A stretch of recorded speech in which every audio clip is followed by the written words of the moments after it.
Welcome back to another End-Cut movie review, and today we have The Gorge. And what the hell was even this movie?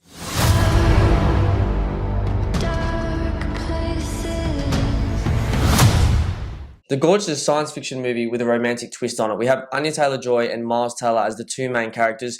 Sigourney Weaver has a little feature in this which is completely random. I don't really know. Maybe she just needed a paycheck or something, so she just pops in this movie randomly for like 15, 20 minutes. And like Josh said in the opening, what the hell even was this movie? Now, when we say that, we're not saying that in a bad way. We're just saying that in a general way of like, this movie was odd. It had so many different genres. Like, yes. What even was it? And it had just random shout-outs from different movies that Miles Teller or Anya Taylor-Joy or even Sigourney Weaver's been in. And the premise of the movie, while we went into this, we had no idea, aside from the fact that it's called The Gorge and it has these two in it. You think to yourself, okay, it's going to be a romantic sort of movie in some way. But the outer story of this whole movie that coincides with the romantic side is just completely baffling. I mean, they're two characters on either side of a gigantic gorge. They are operating in these towers where they have to overlook the gorge, make sure whatever's in there doesn't come out, and it's been going on for 100 years or something like that. It's a joint operation between the Eastern Front and the Western Front from back in the World War II days. Very covert. Like, they really preface that throughout this. Like, Sigourney Weaver says, not even the presidents know about this. Yeah. And ever since Nixon or whoever they mentioned. But that's a big preface. No one knows about this. And then we find out, you know, there's something in the gorge they're trying to keep from coming out. What is it? Who knows? Unfortunately, you do know. Because at the beginning of the movie, about 15 minutes in, once we've sort of been shown, you know, Anya's character is introduced to us. She makes a massive sniper shot from 3,000 meters or something like that. Yeah. Chris Kyle type shit, you know what I'm saying?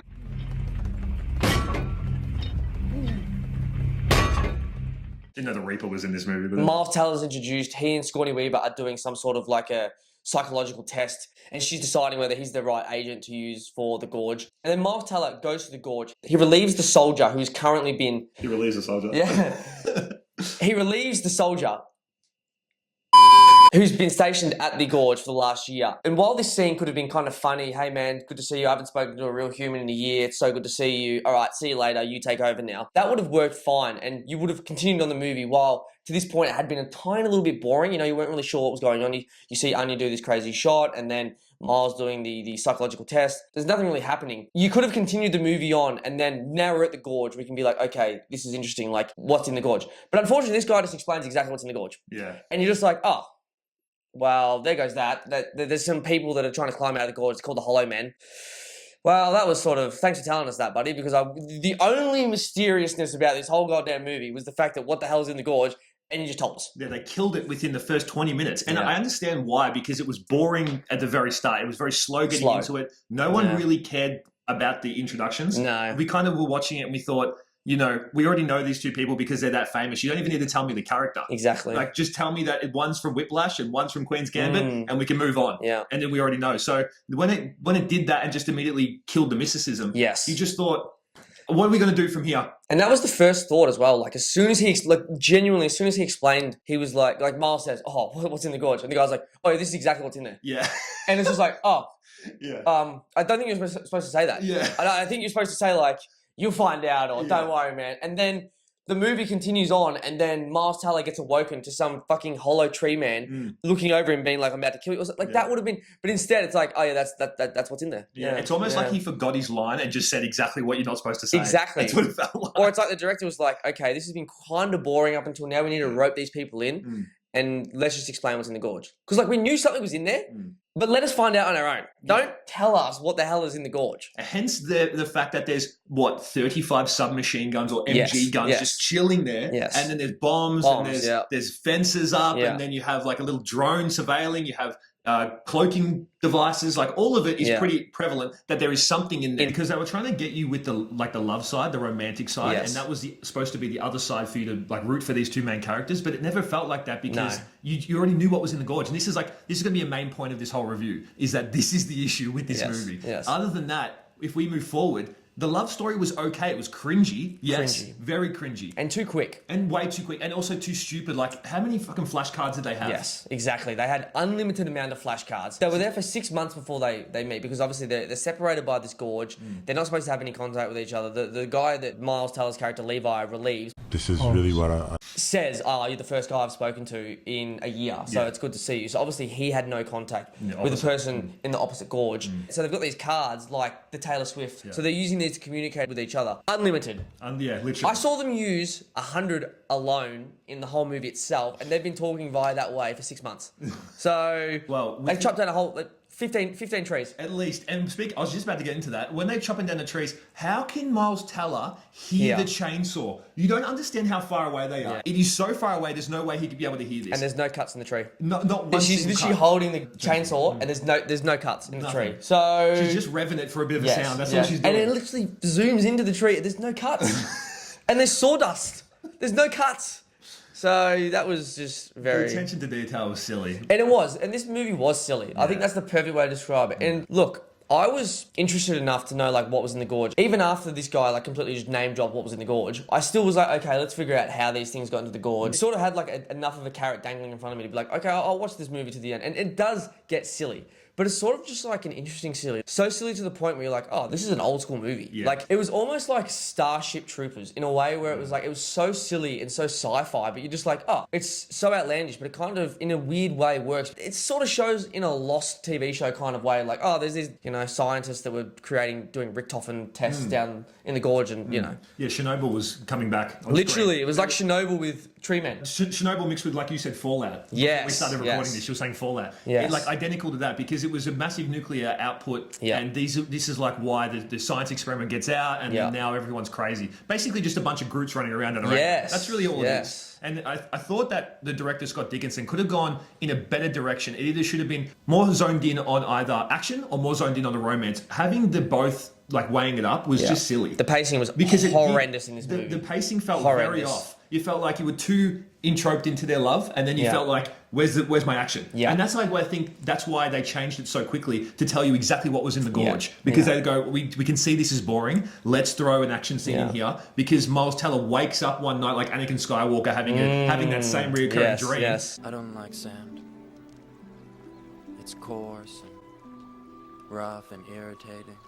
And it gets everywhere. And then all of a sudden now there's an issue. Like, And I think, like, honestly, this would be a cool TV show. Like, the premise of this, when we're talking about this movie, like, it was ridiculous, but the premise of it and the storyline had you intrigued enough to want to watch the movie more, because you're like, what's in this goddamn gorge? Just the execution in certain things could have been better. Like, old mate telling us exactly what was going on. Like, them just falling in love without even speaking to each other. Like, they literally wrote 2 cards to each other from across the gorge. She's in love again. Yeah. And she's at the beginning of the movie, she's supposed to be this like killer. Oh, I'm a bit over the assassin life. And then all of a sudden she's just this lovey-dovey. Oh my God, I just want a boyfriend to love. And I kind of get that aspect because she was a little trauma-stricken from her dad having cancer. Like, okay, I'm losing my dad. I don't have anyone. That's why I'm going to go. I mean, that was a random scene as well. The guy, he was like never mentioned again. You understand the trauma, right? You're like, okay, well, she's a little traumatized. You kind of understand why she's immediately jumping to another situation. But like Miles Teller, maybe he was either 6 months alone. Yes. I would get toey as shit being 6 months alone. Maybe I would do the same thing, but he was like so traumatized by his past of killing so many people that he thought, I'll just hook up with her. That does explain, I guess, the willingness of them to fall in love so quickly. It just felt like 2 people who were told, like, hey, this is a romantic movie. You guys are like in love. Like, just, be in love. Like, it was just instant. You know, the factors. Exactly. And they were good at acting in this. I mean, aside from Anya, if you're going to do a Russian accent in a movie, it has to be Russian in the first scene, and then it has to be Russian throughout the whole movie. Yeah.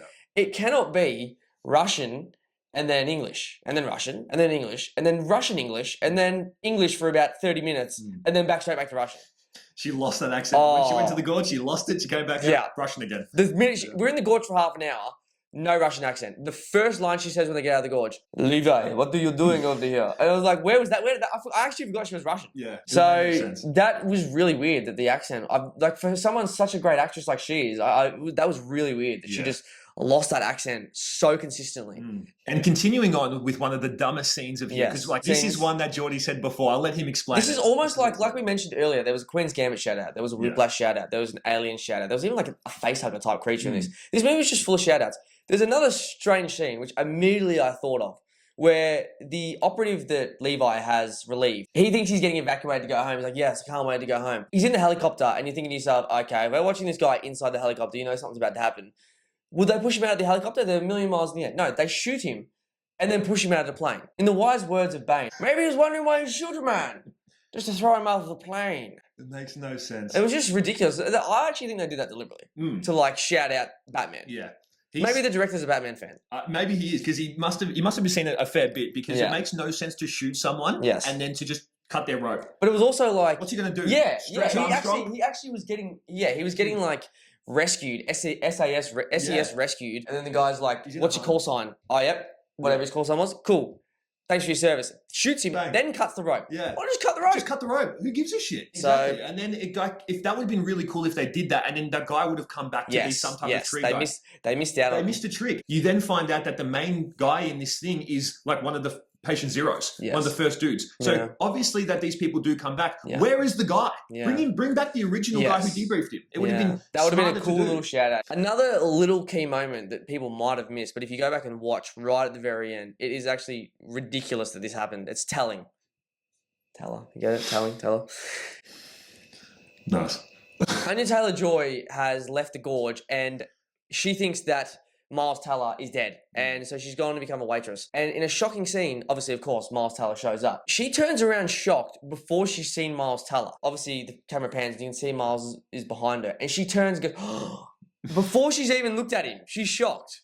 How did she know? If he's got aura? Wow. That's what's good. It was just like a movie that you literally turn on, popcorn film, watch it, and you'd be like, okay, I've watched it. It's not a bad film. It's not horror. It's not great. And it doesn't take itself too seriously. Yeah, and I mean, obviously you don't need every movie to be fucking A+, but, you know. So this movie is probably getting from me a rating of maybe 5 to 6. It wasn't anything special. If you're looking for a movie just to watch and just chuck it on and like, oh, it could be interesting, like it has good acting in it and could be interesting. It literally is the perfect movie for that. Do you like Miles Teller? Do you like Anya Taylor-Joy? Yeah. Just watch it. Yeah. That's all I can say. Just listen to how bad her accent is coming in and out. I agree. I think, look, I was interested enough in the movie to want to watch it to the end. I actually wanted to learn lore and like debrief on the universe, but it just never went that deep. Yeah. And it was sort of annoying because I was like, oh, you have the material, you have the source material there to go deep.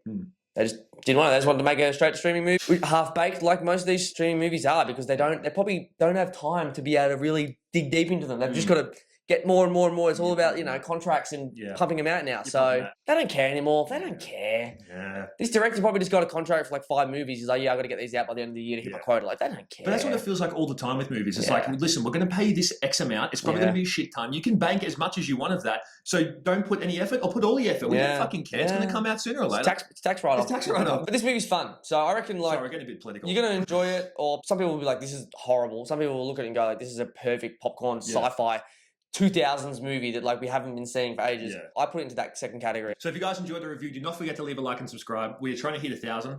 Question of the day: what is like your most 2000s sci-fi kind of movie where it's just dumb or a bit ridiculous or it's just corny even, and you just love it so much? For me, it's also a movie with Sigourney Weaver in it. She's just one of the guys. She's been in that many good movies. But Galaxy Quest. Tim Allen, what a movie. I used to watch that movie so much as a kid. Me too, as well. Mine has to be Riddick Pitch Black, because I love it. I love that. Anyway, guys, don't forget to leave a like and subscribe. Another In-Cut movie review. Peace. We out. Peace.